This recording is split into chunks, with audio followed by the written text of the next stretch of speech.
नमस्कार, मैं मेघा हिंदुस्तानी स्वागत करती हूँ आपका माटी के लाल पर। बिहार में बहुत कुछ हो रहा है, लेकिन जो खबर मैं आपको सुनाने जा रही हूँ, उसे नीतीश कुमार और भारतीय जनता पार्टी की केवल होश नहीं उड़ने वाले हैं, उनके पैर को के नीचे से जमीन खिसकने वाली है, क्योंकि जिस तरीके की खबर आई है, ये केवल एक खबर नहीं है, बल्कि एक बहुत बड़े भूचाल का संकेत है। दरअसल बिहार में एक और पेपर लीक का मामला आया है, और केवल पेपर लीक का मामला ही नहीं आया है ये पहला मामला नहीं है। पेपर लीक से जुड़े जो कुछ भी खबर है, आपको पता है बिहार में लगातार कुछ ना कुछ होते रहता है। टॉपर स्कैम निकल कर आता है, कोई पेपर लीक हो जाता है, और इसको लेकर लगातार नीतीश कुमार पर हमलावर विपक्ष होता हुआ आया, और हो भी क्यों ना हो। नीतीश कुमार 2005 के बाद कितनी मर्तबा जो है मुख्यमंत्री रहे हैं, चाहे खुद के दम पर सरकार चलाई हो या खुद उन्हें वोट मिले हो ना मिले हो, किसी भी तरीके से वो सत्ता में बैठे रहे।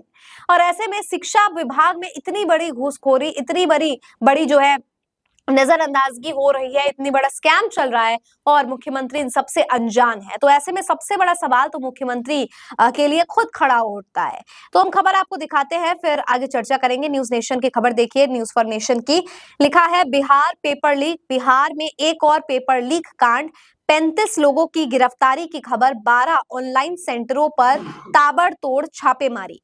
पटना में रविवार को आयोजित सामुदायिक स्वास्थ्य पदाधिकारी की परीक्षा में बड़े पैमाने पर धांधली का मामला सामने आया है। इस मामले में पुलिस ने 12 से अधिक लोगों को गिरफ्तार किया है और 2 परीक्षा केंद्रों को सील कर दिया है। अब आप सोचिए कि बच्चे इतने मेहनत से पूरे साल साल भर पढ़ाई लिखाई करते हैं, और इस तरीके की खबर निकल कर आती है। अब इसको लेकर खान सर से लेकर बहुत से टीचर्स जो काफी प्रसिद्ध है, वो भी नीतीश कुमार से मिले हैं और इस विषय को लेकर अपना दुख और अपनी कंसर्न्स भी जताए हैं। लेकिन सवाल ये नहीं है कि किसने क्या किया है, सवाल ये है कि नीतीश कुमार ने क्या किया है बतौर मुख्यमंत्री। एक तरफ शिक्षा विभाग में इतनी बड़ी घुसखोरी, इतनी बड़ी धांधली चल रही है, और इससे पूरे की पूरे शिक्षक, पूरे के पूरे बच्चे, विद्यार्थी नाराज चल रहे हैं। नीतीश कुमार के लिए केवल महिला वोटर्स को ही लुभाना अब एक चुनौती नहीं हो गई है।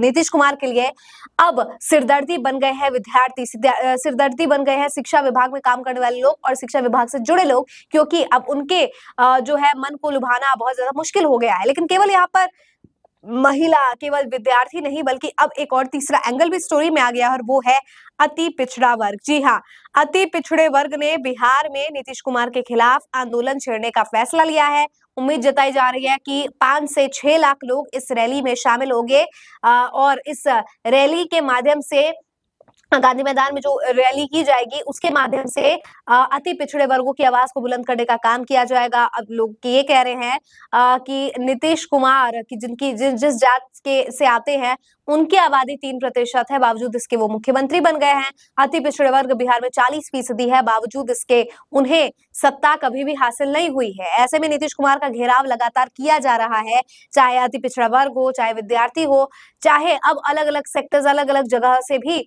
दबाव अलग अलग जातियों का बन रहा है। वही वक्फ संशोधन बिल पे भले ही भारतीय जनता पार्टी ने यू टर्न मार लिया हो और नीतीश कुमार इसका मेन कारण हो, लेकिन फिर भी मुसलमान भी इस बात से नाराज है कि नीतीश कुमार जो है खुले तौर पर इस बात का विरोध क्यों नहीं कर रहे हैं वक्फ संशोधन का। यानी महिला, मुसलमान, अति पिछड़ा वर्ग, विद्यार्थी, ये चार तरफा से जो है इस वक्त नीतीश कुमार की परेशानियां बढ़ चुकी है, और भारतीय जनता पार्टी के पास इस वक्त किसी भी सवाल का कोई भी जवाब नहीं है। ऐसे में देखना होगा, जहां एक तरफ नीतीश कुमार 15 दिसंबर से महिला संवाद यात्रा की शुरुआत कर महिला वोटर्स को लुभाना चाह रहे हैं, और साथ ही कोई बड़े ऐलान भी किए जा सकते हैं उस वक्त। और वहीं तेजस्वी यादव ने भी चुनौती दे डाली है। चुनौती के तहत तेजस्वी यादव भी अपना जो यात्रा है वो 5 तारीख से शुरुआत करने वाले हैं।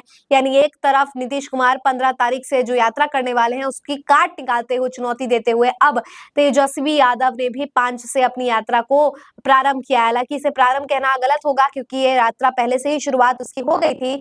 झारखंड चुनावों को मद्देनजर रखते हुए इसे बीच में थोड़ा पॉज किया गया था, और अब इसे रिज्यूम किया जा रहा है। यानी चारों तरफ से अति पिछड़ा वर्ग, विद्यार्थी, मुसलमान और महिला वोटर्स, इन चारों तरफा से नीतीश कुमार, भारतीय जनता पार्टी और जेडीयू घिरे हुए हैं। एनडीए गठबंधन घिरा हुआ है, और ऊपर से अब नीतीश कुमार की ये यात्रा काफी ज्यादा नाक में दम करने वाली है। ऐसे में देखना दिलचस्प होगा कि नीतीश कुमार की पार्टी में इस्तीफे का दौर भी शुरू हो गया है, तो कैसे अपने पार्टी को इकट्ठा करके रखेंगे, एकत्रित करके कटेंगे तो बटेंगे का नारा केवल मुसलमानों और हिंदुओं को भड़काने के लिए किया जाता है, या अपने अंदर भी, अपने पार्टी और अपने गठबंधन के अंदर भी इस बात को ध्यान रखा जाएगा कि एकता बनाई रखी जाए। अब देखना होगा नीतीश कुमार, तेजस्वी यादव और ये जाति समीकरण को साधने के लिए क्या नई चाल चल सकते हैं, क्या नए राजनीतिक कदम उठा सकते हैं। आपको क्या लगता है इस पूरी खबर पर? कमेंट सेक्शन के जरिए मुझ तक पहुंचाइए। मुझे दीजिए इजाजत, देखते रहिए माटी के लाल। धन्यवाद।